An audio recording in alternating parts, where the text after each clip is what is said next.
Welcome to The Explainer. Let's jump right in, shall we? Today we're unpacking a concept that literally drives the modern world. We're going to look at the strict, hierarchical architecture of understanding that sits behind pretty much every major business decision made today. We're going to explore this fascinating journey from raw, unfiltered numbers all the way up to advanced business intelligence. So think about this for a second. When do meaningless numbers finally become knowledge? Every single second of every single day, our devices, our servers, our businesses, they're all collecting literally billions of data points. But are we actually learning anything from them?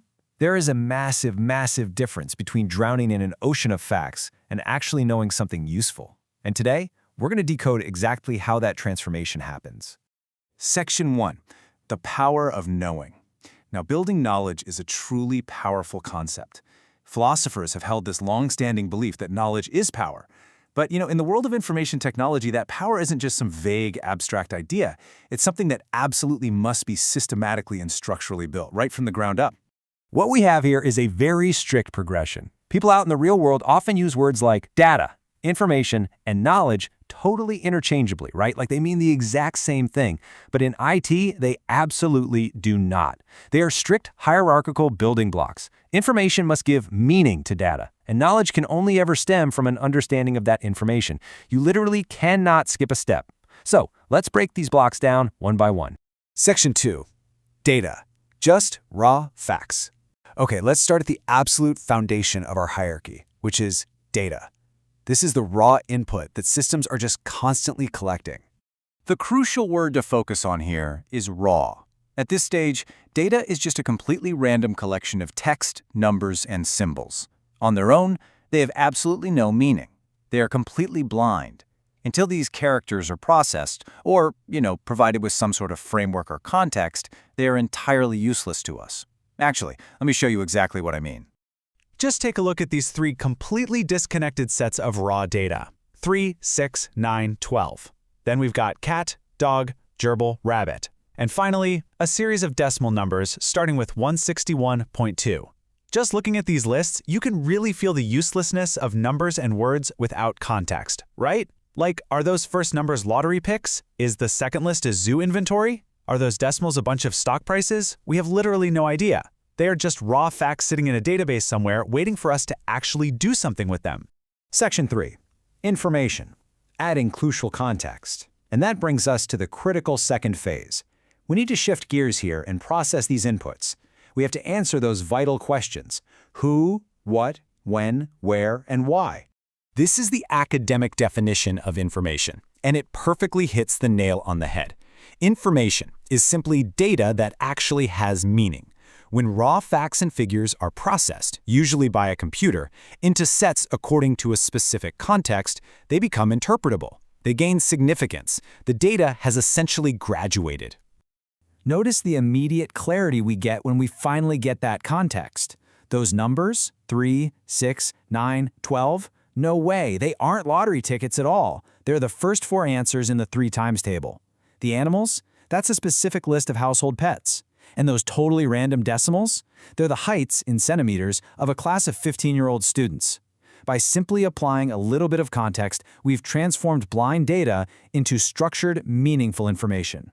Section 4. Knowledge, application, and insight. But we definitely don't stop there. We are now moving to the final peak of the hierarchy.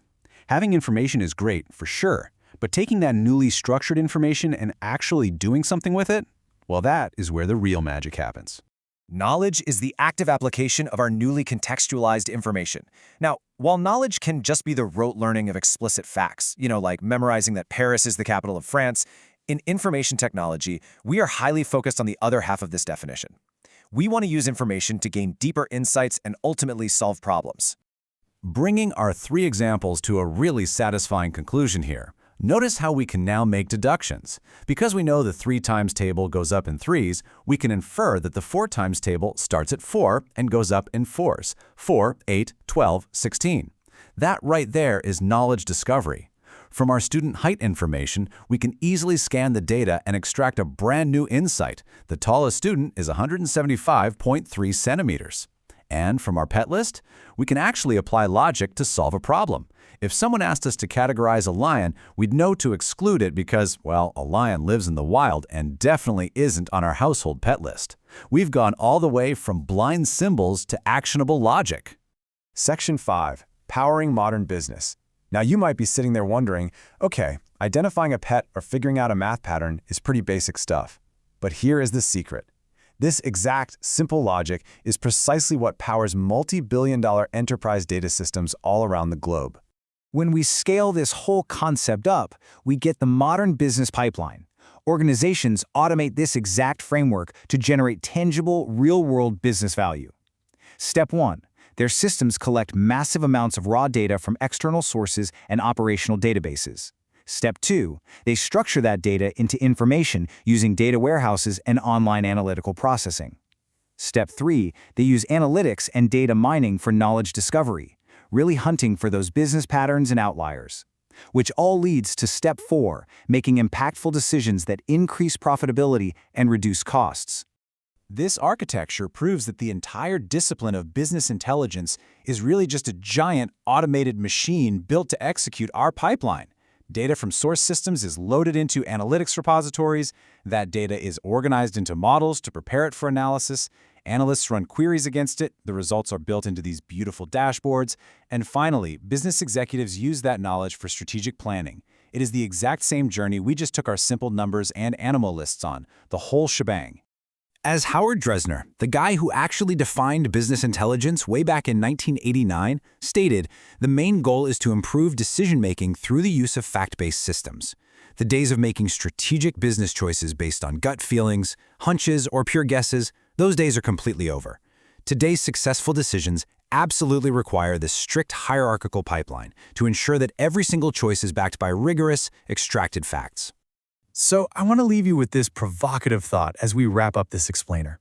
Look at your own projects or your own organization. Are you just hoarding and drowning in raw, meaningless data? Or are you actively building the necessary pipelines to add context, extract information, and transform it all into actionable, problem-solving knowledge? Because as we've seen today, just having the numbers isn't nearly enough. True power only comes from knowing what they mean.